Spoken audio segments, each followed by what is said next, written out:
تعالوا يا بنات نعمل بقى شوية بامية كده في منتهى الجمال.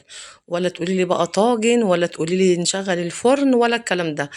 بامية باللحمة الضاني. يا صباح الفل، يا صباح الجمال، يا صباح الرضا من الرحمن. ازيكم يا حبايبي؟ عاملين ايه؟ يا رب يا جماعة تكونوا بصحة وسعادة. اللهم امين. واللهم صل وسلم وبارك على سيدنا وحبيبنا وشفيعنا ونبينا سيدنا محمد صلى الله عليه وسلم. عدد ما ذكره الذاكرون وغفل عن ذكره الغافلون. تعالوا بقى نعمل ايه. احنا هنا بنسلق اللحمة الضاني. المية طبعا بتغلي، نزلنا فيها اللحمة الضاني بتاعتنا. حطي بقى اللي تحبيه مع البصل بتاعك. انا زي ما شفتي حاطة ورق لورا، حاطة قرفة، حاطة جنزبيل، حاطة فلفل اسود ده الاساسي بتاعنا طبعا. حاطة حبهان، حاطة كمان جوز الطيب. وبعدين تاخد غلوتين، وبعد كده بهدي النار عليها خالص. تعالوا بقى نعمل الايه البامية الحلوة بتاعتنا. انا اصلا بفرز الايه الطماطم بتاعتي اللي هي التخديعة بتاعتنا. احطها في الحلة، احط عليها قرن فلفل حلو كده. ونحط البامية بتاعتنا الحلوة ديت، بسم الله ما شاء الله، خضرة وجميلة اهي. وتعالوا بقى نحط عليها معلقة كبيرة من ايه، من التوم بتاعنا.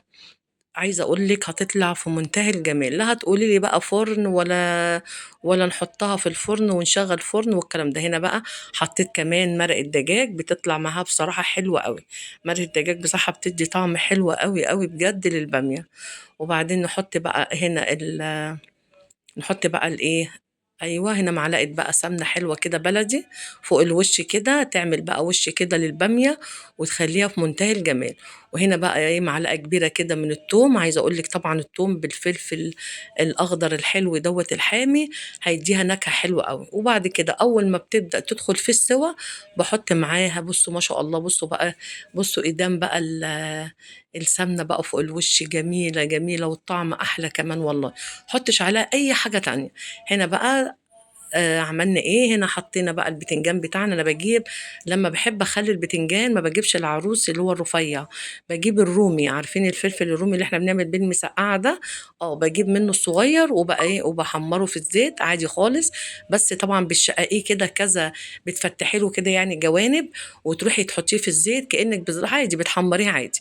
وهنا بقى كانت عندي الخلطة اللي أنا دايمًا برضه زي ما قُلت لكم بافرّزها واحطها في الفريزر بتاعي، اللي هي مع البصل مع الفلفل مع الطماطم، باضربها في الخلاط أو في الكبة وباشيلها في البرطمان. دي بالنسبة لي التتبيلة اللي أنا باتبّل بقى بانيه، باتبّل فراخ مشوية، الكلام ده كله، مع طبعًا جميع أنواع التوابل حاطاها فيها.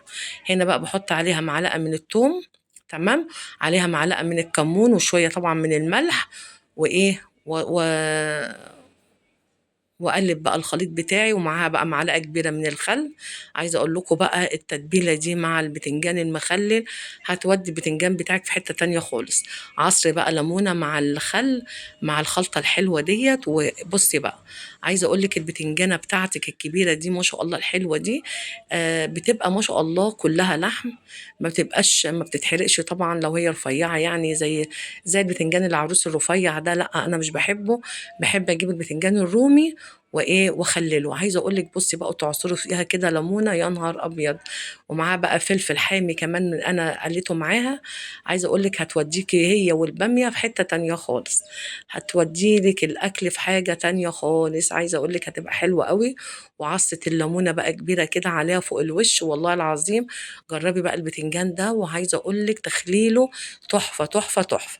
لو كنت وصلتي معايا لحد هنا وعجبك الفيديو، ما تنسيش اللايك والشير وتفعيل الجرس، ونورتيني في قناتي. أهلا وسهلا بيكي. أنا اسمي نجلة. أهلا وسهلا بيكي، نورتيني. وما تنسيش الاشتراك في القناة وكمان تفعيل الجرس عشان كل ما ننزل حاجة حلوة كده تتفرجي معايا. وخاصة طبعا احنا بننزل للعرايس الحلوين اللي هم لسه قالب به في المطبخ. صدقيني الأكل ده بقى عايزة أقولك بتاع زمان، بتاع أمهاتنا اللي اتعودنا عليه.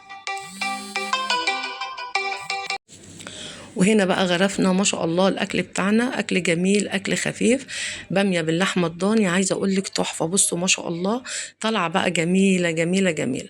ولا تقولي لي بقى هشغل فرن ولا طاجن ولا الكلام ده، وحته بتنجانه كده والف هنا.